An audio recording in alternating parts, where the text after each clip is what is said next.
प्रिय students, I am Sunil Dutt, your SS teacher. प्रिय विद्यार्थियों, आज का जो हमारा टॉपिक है वो है कि भारतीय ढांचा संघात्मक होते हुए भी आत्मा में एकात्मक है।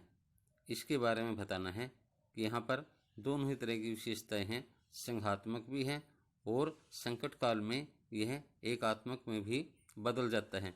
यानी इसकी जो आत्मा है वो कैसी है, एकात्मक। इसको हमने स्पष्ट करना है।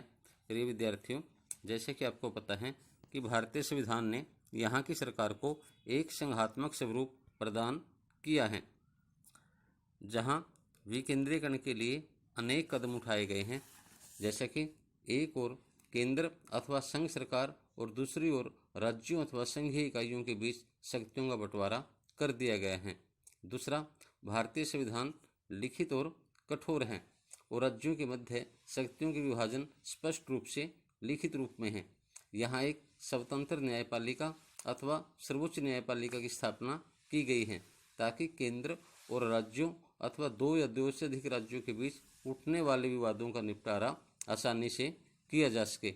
यहाँ एक स्वतंत्र चुनाव आयोग की स्थापना की गई है ताकि देश में निष्पक्ष चुनाव हो सकें और वहाँ केंद्र और राज्यों के बीच आपस में कोई भी एक दूसरे के ऊपर अनुचित दबाव न डाल सके।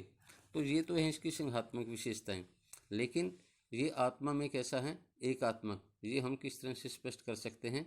जैसे स्वरूप में संघात्मक होते हुए भी अपनी आत्मा में भारतीय संविधान एकात्मक है, क्योंकि अवसर पड़ने पर वहाँ की सरकारें अपने ढांचे में एकात्मक लक्षण धारण कर लेती है। वैसे भी केंद्र को महत्वपूर्ण और अधिक विषयों पर कानून बनाने का अधिकार है, जबकि राज्यों के पास इस मामले में कम शक्तियाँ हैं। जैसा कि आपको पता है कि 3 प्रकार की सूचियाँ होती हैं, संघ सूची, राज्य सूची और समवर्ती सूची। जो संघ सूची होती है उसके ऊपर कानून बनाने का अधिकार केंद्र सरकार को होता है और जो राज्य सूचियाँ होती हैं उनके विषयों पर राज्य सरकार को ही कानून बनाने का अधिकार होता है। लेकिन जो समवर्ती सूची होती है उनके ऊपर केंद्र और राज्य दोनों ही कानून बना सकते हैं, लेकिन विवाद की स्थिति में कानून कौन बनाएगा? केंद्र सरकार। इस प्रकार कहने का अभिप्राय क्या है कि केंद्र के पास राज्यों की बजाय ज़्यादा शक्तियां हैं और इसके साथ साथ जब भी किसी राज्य का शासन ठीक प्रकार से न चल रहा हो तो केंद्र वहां पर राष्ट्रपति शासन लागू कर सकता है। और इसके अलावा आपातकालीन परिस्थितियों में, जैसे मान लीजिए विदेशी आक्रमण हो जाता है, आर्थिक संकट पैदा हो जाता है, तो इस प्रकार के समय केंद्र राज्यों को कानून पास करने की शक्ति को भी स्वयं संभाल सकता है। यानी ऐसी आपातकालीन परिस्थितियों में राज्य की जो पावर है वो खत्म हो जाती है और सारी शक्तियां केंद्र सरकार के हाथों में आ जाती हैं। इसके अलावा जैसे ये बातें आपको पहले बताई जा चुकी हैं कि एकात्मक और संघात्मक स्वरूप में क्या क्या अंतर होता है। जैसे एकात्मक में क्या होता है, एक राष्ट्रपति ही वहाँ की नाममात्र और वास्तविक कार्यपालिका होती है।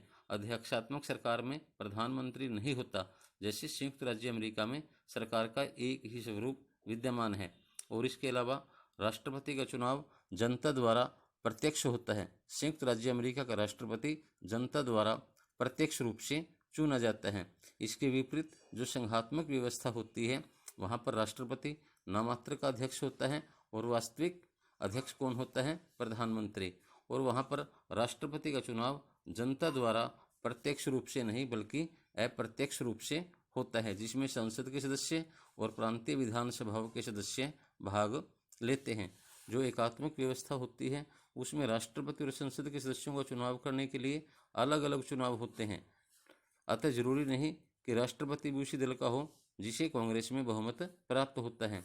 लेकिन इसके विपरीत संघात्मक व्यवस्था में प्रधानमंत्री संसद में बहुमत दल का नेता होता है, इसलिए कार्यपालिका और विधानमंडल के बीच संतुलित तालमेल बना रहता है। तो आज के लिए इतना ही।